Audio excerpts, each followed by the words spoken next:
Hello friends, welcome to tech facts in Telugu YouTube channel. నేను మీ Rafeem. Friends, మీలో ఎవరైనా బాగా గేమ్ ఆడుతుంటే అది మోడరేట్ లెవెల్లో కావచ్చు, ప్రో లెవెల్లో కావచ్చు, అల్ట్రా ప్రో లెవెల్లో కావచ్చు, ఒక మంచి గేమింగ్ ట్యాబ్ కావాలి అనుకుంటే అది కూడా 17-18 వేల రూపాయల బడ్జెట్లోనే excellent processor, excellent display, excellent battery, fast charging, UI లేటెస్ట్ది, ఇలాంటి అన్ని ఫీచర్స్ కలుపుకొని ఒక మంచి ట్యాబ్ కావాలనుకుంటే గేమర్స్కి బాగా సూట్ అవుతుంది. సో ఇది రియల్మీ వాళ్ళు వెరీ రీసెంట్గా లాంచ్ చేసిన రియల్మీ ప్యాడ్ 2 చెప్తున్నాను కదా, గేమ్ ఆడే వాళ్ళకి మాత్రం ఇది బాగానే హ్యాండిల్ చేస్తుంది. G99 రీసెంట్ చిప్ని యూజ్ చేశారు, గేమింగ్ చిప్. నేను అరౌండ్ ఒక 1 అవర్ వరకు గేమ్ దీంతో కంటిన్యూస్గా ఆడినా కానీ చాలా బాగా హ్యాండిల్ చేస్తుంది. హీటింగ్ కూడా పెద్దగా ఏం లేదు, నార్మల్గానే ఉంది. ట్యాబ్ కాబట్టి హీట్ డిసిపేషన్ ఎక్కువగా ఉంటుంది కాబట్టి ఖచ్చితంగా దీని పెర్ఫార్మెన్స్ మాత్రం మంచిగా ఉంది. అది కాకుండా ఇది LTE వేరియంట్ కూడా మళ్ళీ, అంటే మీరు సిమ్ దీంట్లో వేసుకోవచ్చు, ఫోన్ కాల్స్ మాట్లాడుకోవచ్చు, ఇంటర్నెట్కి వాడుకోవచ్చు. మీరు వైఫై ట్యాబ్స్ తీసుకొని ఇబ్బందులు పడటం కంటే సిమ్ ఉన్నది తీసుకుంటే ఇంకొంచెం బెటర్గా దీన్ని ఎక్స్పీరియన్స్ కూడా చేసుకోవచ్చు. ఫోన్ కాల్స్ లాంటివి కూడా మనం హ్యాండిల్ చేసుకోవచ్చు. కాబట్టి ఒక కంప్లీట్ ట్యాబు అండర్ 20,000 రూపీస్ బడ్జెట్లో, అది కూడా 17-18 వేల రూపాయల బడ్జెట్లోనే కావాలనుకుంటే దీని మీద ఒక లుక్ అయితే వేయండి. ట్యాబ్ మాత్రం బాగానే ఉంది. అది కాకుండా దీంట్లో డిస్ప్లే కూడా పెద్దది ఇచ్చారు. ఈ బడ్జెట్లో బిగ్గెస్ట్ డిస్ప్లే ఆఫర్ చేస్తున్న ట్యాబ్ ఇది. 11.5 ఇంచెస్ ఉంటుంది, 2K రెజల్యూషన్తో ఉంటుంది. అది కాకుండా క్వాలిటీ కూడా చాలా బాగుంది. ఈ బడ్జెట్లో మంచి డిస్ప్లేని దీంట్లో వాడారు. సో ఇదే రియల్మీ ప్యాడ్ 2. దీన్ని ఈరోజు నేను మీకు అన్బాక్స్ చేసి దీనికి సంబంధించిన కొన్ని డీటెయిల్స్ షేర్ చేస్తాను.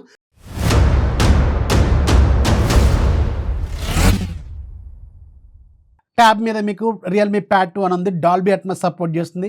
4 స్పీకర్లు ఉంటే డాల్బీ అట్మస్ కూడా దీంట్లో ఆఫర్ చేస్తున్నారు. బ్యాక్ సైడ్ కొన్ని టెక్నికల్ డీటెయిల్స్ ఉన్నాయి. 11.5 inches, 8360 mAh battery, 33 watts charger దీంట్లో ఇస్తున్నారు. అండ్ మీకు G99 processor, Dolby Atmos, quad speakers, metallic బిల్డ్తో దీన్ని తీసుకొచ్చారు. బాక్స్ లోపల మీకు ప్యాడ్ ఉంటుంది అండ్ ఒక ఛార్జర్ ఉంటుంది, 33 వాట్స్ ఛార్జింగ్ కేబుల్ ఉంటుంది, SIM ejector tool, user manual లాంటివి అయితే ఉంటాయి. బిల్డ్ క్వాలిటీ మాత్రం ఎక్సలెంట్గా ఉంది. బ్యాక్ సైడ్ మీకు మెటల్ ఫినిషింగ్తో, మెటల్ ఫ్రేమింగ్తో, మీకు డ్యూయల్ టోన్ ఫినిషింగ్తో ఉంటుంది. ఒకవైపు ఏమో గరుకులుగా ఉంటుంది, ఒకవైపు ఏమో స్మూత్గా ఉంటుంది. ఇది డ్యూయల్ ఫినిషింగ్తో తీసుకొచ్చారు వీళ్ళు. అండ్ మీకు రైట్ సైడ్ ఒకసారి అబ్జర్వ్ చేస్తే 2 మైక్స్ ఉంటాయి. మీరు గేమ్ ఆడుతున్నప్పుడు ఈజీగా మీకు మైక్స్ యాక్సెస్ చేసుకునేలాగా మిడిల్లో ఉంటాయి అనమాట 2 మైక్స్. అండ్ పవర్ బటన్ ఉంటుంది టాప్లో. అండ్ రైట్ సైడ్లోనే మీకు వాల్యూమ్ రాకర్స్ కూడా ఉంటాయి. పైన 2 స్పీకర్స్ ఉంటాయి, కింద 2 స్పీకర్స్ ఉంటాయి. క్వాడ్ స్పీకర్స్ వస్తుంది, డాల్బీ అట్మస్ సపోర్ట్ చేస్తుంది. లెఫ్ట్ సైడ్ సిమ్ ట్రే ఉంటుంది. అండ్ ఇక్కడ మీకు కెమెరానేమో ఇలా క్రాస్గా పెట్టినప్పుడు, అంటే ల్యాండ్స్కేప్ మోడ్లో ఉన్నప్పుడు మిడిల్లో ఉంటుంది కెమెరా. ఇలా పెట్టుకొని మీరు ఫొటోస్ తీసుకోవాలి, గుర్తుపెట్టుకోండి. అండ్ బ్యాక్ సైడ్ ఒక కెమెరా అయితే వీళ్ళు ఇచ్చారు. బంప్ మాత్రం కొంచెం చిన్నగానే ఇచ్చారు. బిల్డ్ క్వాలిటీ మాత్రం ఎక్సలెంట్గా ఉంది. అండ్ కమింగ్ టు దీంట్లో processor Helio G99 processor use చేశారు, రీసెంట్ది. అండ్ మీకు మంచి ప్రాసెసర్, గేమింగ్కి మంచిగా ఎక్స్పీరియన్స్ ఉంటుంది. 6 nanometer 2.2 GHz స్పీడ్ ఉంటుంది. అండ్ మాలి G57 MC2 గ్రాఫిక్స్ని యూజ్ చేశారు. అండ్ నా దగ్గర ఉంది 8GB 256GB వేరియంట్. బేస్ మోడల్లో మీకు 128GB వేరియంట్ మీకు అరౌండ్ 17,000కే ఏమో వస్తుంది. ఆ బడ్జెట్లో మాత్రం ఖచ్చితంగా ఒక మంచి ట్యాబ్ అనమాట. And coming to the display, ఈ డిస్ప్లే మీకు 11.5 ఇంచెస్ 2K రిజల్యూషన్తో, 120Hz రిఫ్రెష్ రేట్తో మీకు LCD స్క్రీన్ ఉంటుంది. 450 nits బ్రైట్నెస్ ఉంటుంది. అంటే విత్ ఇన్ ద రూమ్స్లో అయితే మీకు లో లైట్ కండిషన్లో మాత్రం డిస్ప్లే క్వాలిటీ చాలా బాగుంటుంది. అవుట్ సైడ్లో మరీ డైరెక్ట్ సన్లైట్లోకి వెళ్ళినప్పుడు మాత్రం కొంచెం డిమ్గా ఉంటుంది. జస్ట్ 450 nits మాత్రమే బ్రైట్నెస్, ఒక 550 అలా ఉంటే బాగుండేది. కొంచెం తక్కువ క్వాలిటీ బ్రైట్నెస్ అయితే దీంట్లో ఆఫర్ చేస్తున్నారు వీళ్ళు. స్టిల్ మీరు ఇండోర్లో ఎక్కువగా వాడుతుంటారు కాబట్టి ఇండోర్ కండిషన్లో మాత్రం డిస్ప్లే క్వాలిటీ బాగానే ఉంటుంది. అండ్ డిస్ప్లేలో ఎలాంటి కంప్లైంట్స్ అయితే లేవు, ఒక బ్రైట్నెస్ విషయంలో తప్ప. క్వాలిటీ మాత్రం చాలా బాగుంది. బెజల్స్ కూడా మామూలుగానే వీళ్ళు మెయింటైన్ చేశారు, మంచిగానే ఉన్నాయి. అండ్ ఒక రెగ్యులర్ ట్యాబ్కి ఎలా ఉంటుందో అలాగే ఉంటుంది. అండ్ ముఖ్యంగా గేమింగ్ విషయానికి వెళ్తే మాత్రం దీంతో నేను చాలాసేపు గేమ్ ఆడి చూశాను. గేమింగ్ క్వాలిటీ మాత్రం బాగానే ఉంది. అండ్ మీకు ఈజీగా ఉంటుంది. ట్యాబ్స్లో గేమ్ ఆడుతున్నప్పుడు మంచి సరదాగా కూడా ఉంటుంది, పెద్దగా ఉంటుంది కాబట్టి మీకు కొంచెం వ్యూయింగ్ యాంగిల్స్ కూడా చాలా బాగుంటాయి. అండ్ మీకు క్వాలిటీ కూడా బాగానే ఉంది, స్మూత్గానే హ్యాండిల్ చేస్తుంది. హీట్ కూడా పెద్దగా ఏమీ అబ్జర్వ్ చేయలేదు. మేబీ మనం ఇప్పుడు ప్రజెంట్గా ఉన్న ఈ వాన కండిషన్లో మనకి అంత పెద్ద హీట్ అయితే నాకేం కనపడలే, కానీ గేమ్ మాత్రం బాగానే హ్యాండిల్ చేస్తుంది ఇది. సో గేమింగ్కి మాత్రం బాగా సూట్ అవుతుంది. And coming to the camera department, camera మీకు back side 8 megapixel, front side 8 megapixel ఉంటుంది. అవి జస్ట్ అబోవ్ యావరేజ్. ఇక్కడ మీరు కొన్ని శాంపిల్స్ కూడా చూడొచ్చు, జస్ట్ అబోవ్ యావరేజ్గా ఉంటుంది. 8360 mAh బ్యాటరీ ఉంటుంది.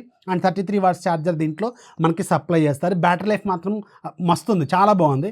బ్యాటరీ లైఫ్ చాలా బాగుంది అండ్ అంత ఈజీగా ఏమి డిశ్చార్జ్ కావట్లేదు. రెగ్యులర్ టాస్క్లు వాడుతున్నప్పుడు మీకు డిశ్చార్జ్ అంత ఈజీగా ఏమి కాదు. గేమింగ్ ఆడుతున్నప్పుడు మాత్రం కొంచెం అవుద్ది, అది మాత్రం గుర్తుపెట్టుకోండి. And coming to the UI, దీంట్లో మీకు రియల్మీ ఐ 4.0 ఉంటుంది ఆండ్రాయిడ్ 13 బేస్లో. ఇంట్రెస్టింగ్లీ ఇది ఆండ్రాయిడ్ 13తో లాంచ్ చేశారు, ఇది ఒక సంతోషం. చాలా ట్యాబ్స్ మనకి ఆండ్రాయిడ్ 12తో లాంచ్ అవుతుంటే ఇది మాత్రం ఆండ్రాయిడ్ 13తో లాంచ్ చేశారు, ఇది ఒక మంచి విషయం అని చెప్పాలి. అండ్ ఇంట్రెస్టింగ్లీ దీంట్లో ఎలాంటి బ్లోట్వేర్ అయితే ఎక్కువగా ఏమి ఇవ్వలేదు. మనకి రియల్మీ ఫోన్స్లో చాలా బ్లోట్వేర్ వస్తుంది కదా, కానీ దీంట్లో మాత్రం ఎక్కువ బ్లోట్వేర్ ఏం లేదు. అండ్ రీసెంట్ అప్డేట్తోనే వీళ్ళు ఇచ్చారు, చాలా ఫాస్ట్గానే ఉంది. అండ్ డిస్ప్లేలో మనకి చాలా ఫీచర్స్ కూడా మనకు కనిపిస్తూ ఉంటాయి. అండ్ ఇది మీకు జనరల్గా ఏంటంటే ట్యాబ్స్లో ఉన్నప్పుడు ఫ్లోటింగ్ విండోస్ ఎక్కువగా వాడుతూ ఉంటాం.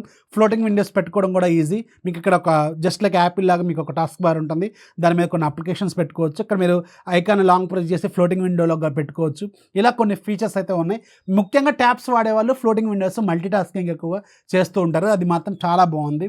యూఐ కూడా చాలా స్మూత్గానే ఉంది. సో దీని స్టార్టింగ్ వేరియంట్ అరౌండ్ మీకు 17,999 ఏమో వస్తుంది విత్ కార్డ్ ఆఫర్తో. ఆ బడ్జెట్లో మాత్రం దీన్ని ఖచ్చితంగా యాక్సెప్ట్ చేయొచ్చు, ఎందుకంటే గేమింగ్ బాగుంది, ట్యాబ్ బాగుంది, డిస్ప్లే బాగుంది, బ్యాటరీ ఎక్సలెంట్గా ఉంది, ఫాస్ట్ ఛార్జింగ్ కూడా మంచిగానే ఇచ్చారు. 18 వాట్స్ 10 వాట్స్ కాకుండా 33 వాట్స్ ఇచ్చారు. ఇవన్నీ బాగానే ఉన్నాయి. లేటెస్ట్ ఆండ్రాయిడ్ 13తో ఇచ్చారు. స్పీకర్స్ క్వాలిటీ కూడా చాలా బాగుంది, మీకు డాల్బీ అట్మాస్ లాంటివి కూడా ఇచ్చారు వీళ్ళు. ఇలాంటివన్నీ ఫీచర్స్ బాగానే ఉన్నాయి కాబట్టి మీకు ఈ బడ్జెట్లో మాత్రం ఇది బెస్ట్ ట్యాబే. ఖచ్చితంగా ఈ బడ్జెట్లో ఏ బ్రాండ్ కూడా ఇంత మంచి ఫీచర్స్ అయితే ఆఫర్ చేయట్లేదు, అది మాత్రం వాస్తవం. ఇదైతే బాగానే ఉంది. ఒక లుక్ అయితే వేయండి, మీకు బాగా గేమ్స్ ఆడే వాళ్ళకి మాత్రం ఇది బాగా సూట్ అవుతుంది. సో ఇది రియల్మీ ప్యాడ్ 2కి సంబంధించిన నా ఎక్స్పీరియన్స్. వీడియో నచ్చితే లైక్ చేయండి, మీ ఫ్రెండ్స్కి షేర్ చేయండి. ఛానల్ ఎప్పుడు సపోర్ట్ చేస్తున్నాడు. This is Rafi signing off. జై హింద్.